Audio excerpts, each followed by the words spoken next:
The news day continues here on One News Now. I'm Riza Diaz. The Taal volcano unrest continues as FIVOX records 74 volcanic quakes in the last 24 hours. Of these 74 volcanic quakes, 13 are low-frequency volcanic quakes and 61 are volcanic tremor events that lasted up to 25 minutes. The volcano's sulfur dioxide emission has reached an average of 6,400 tons since yesterday. It also emitted steam-rich plumes anew that rose up to 1,000 meters. The volcano is still under alert level 3, which means that the magma extruding from the volcano's main crater could trigger an explosive eruption anytime. A huge spike in volcanic quakes was recorded in Taal volcano earlier today, jumping from only 80 yesterday to 74. To discuss more on this matter, we have with us over the phone FIVOX Director, Mr. Renato Solidum. Sir, good afternoon. Good afternoon. Sir, can you explain to us, again, we saw an increase in the number of tremors. What does this mean, sir, or what does it entail for Taal volcano?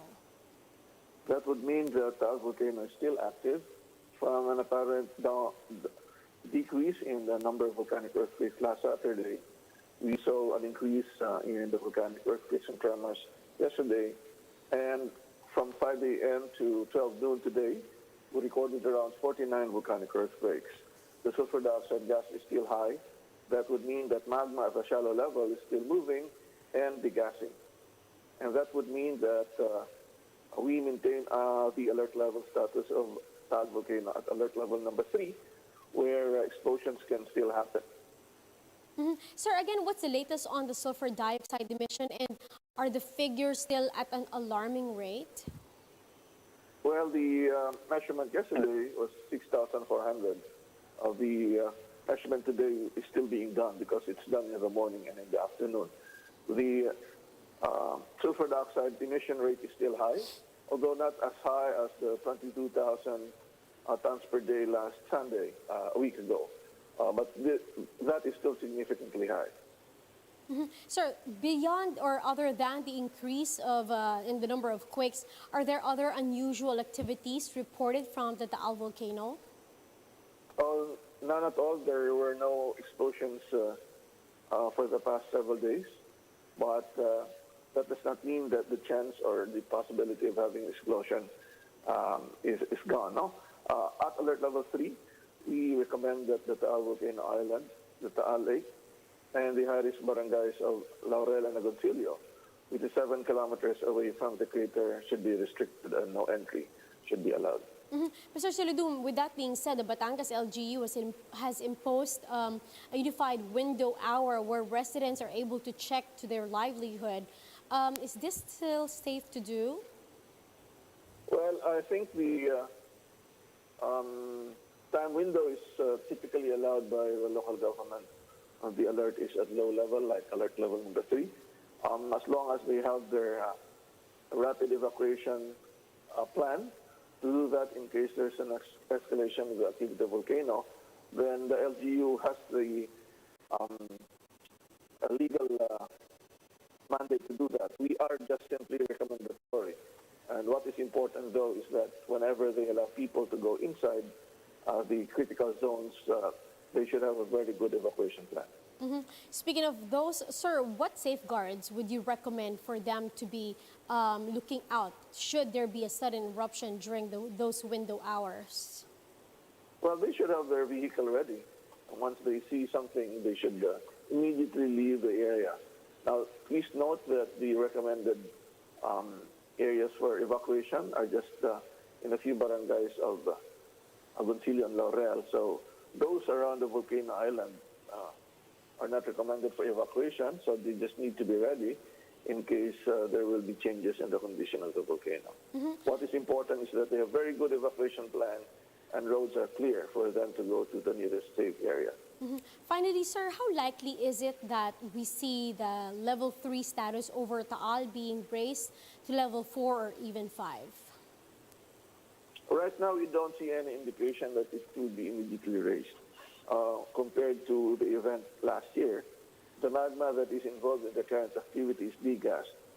The explosiveness of a volcanic eruption is dependent on the amount of gas trapped within the magma. And since March, we have seen a lot of gases already being emitted. And so compared to January 2020, where no significant sulfur dioxide gas was released prior to 2020 eruption, then this one, we don't expect a very large explosion as last year if we just base it on the current manifestation of the volcano. We're still watching out if there will be a resupply of magma, which is gas-rich, further from deeper sources. We haven't seen that though. Well, thank you, sir, for sharing us your time and your insights and also giving us an update. That's Dr. Renato Solidum. The recent activities of Taal have caused alarm to the public, especially those residing nearby. But what does history tell us about the volcano and its previous eruptions? Mobile journalist Jacob Lazaro gives us a front seat to the story.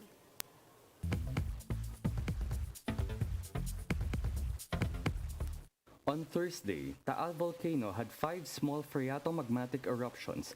That's when large amounts of water mix with magma to produce an explosion. FIVOX warns that a stronger eruption could happen anytime. Volcanic eruptions are mainly driven by volcanic gas talaga. At great depths, volcanic gas is combined with magma. No, naka-dissolve siya. However, there will be changes, no, in the magmatic system, which will, in the beginning, allow the gas to separate or flow out of the magma.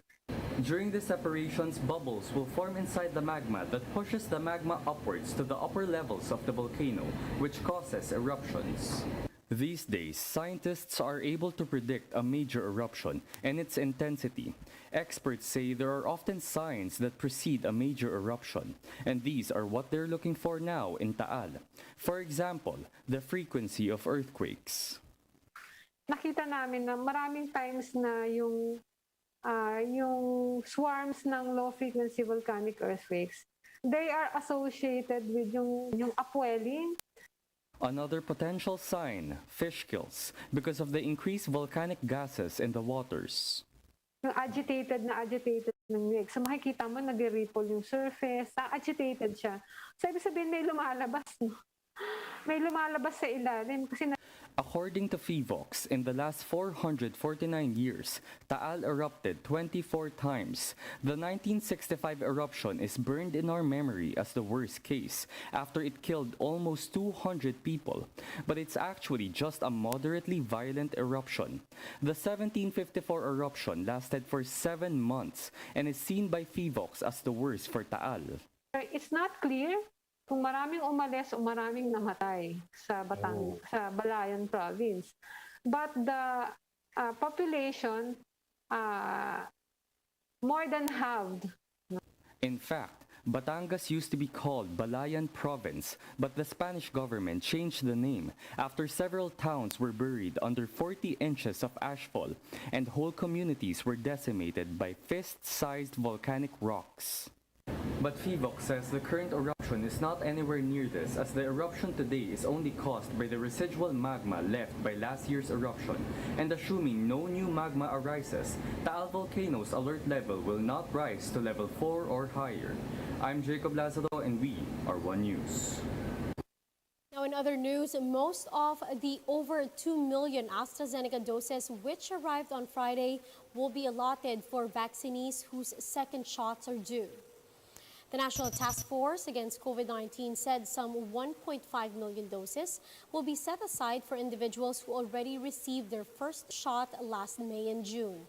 The remaining 500,000 doses, meanwhile, will be turned over to regions whose A2 and A3 priority groups have yet to be inoculated.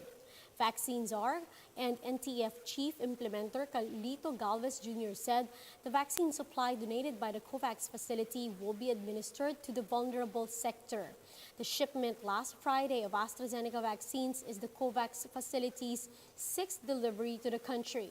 Meanwhile, the World Health Organization also confirmed the delivery of some 3 million Johnson & Johnson doses from the United States and the COVAX facility.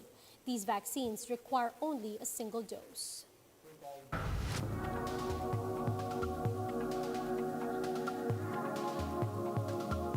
Fully vaccinated teachers and students in the United States no longer have to wear masks and observe social distancing indoors. This as COVID-19 cases and deaths in the United States continue to decline. Let's watch this report from Bloomberg. That person that's like, I do not want to talk to anybody in here. What can you do? Anyone who's fully vaccinated, they don't need to mask indoors. They don't need to physical distance.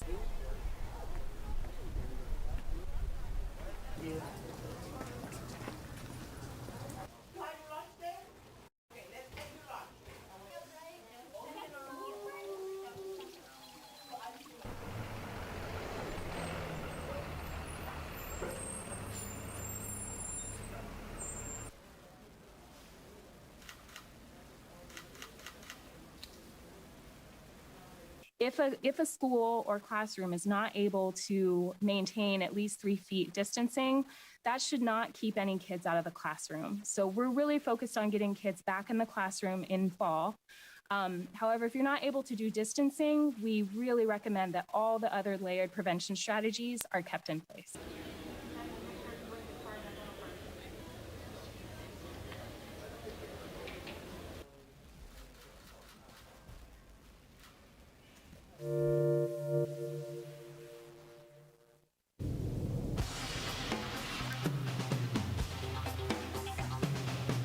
The Vatican says Pope Francis is gradually resuming work as he recovers from intestinal surgery. The Vatican added that the 84-year-old Pope has also started walking and eating with his aides. His blood tests were also said to be satisfactory. The Pope underwent a 3-hour operation to remove a part of his colon. His spokesman said Pope Francis had also celebrated Mass in a private chapel and is set to deliver his traditional Sunday noon prayer from the hospital. Now, for more updates, visit News 5, the Philippine Star, and Business World Online. Visit our website, onenews.ph, for more in-depth analysis. You can also catch One News on Signal Play app. Register for a free account now, www.signalplay.com, and stream One News live anytime, anywhere. Mask on, wash hands, and stay safe, Philippines. I'm Riza Diaz. We are One News.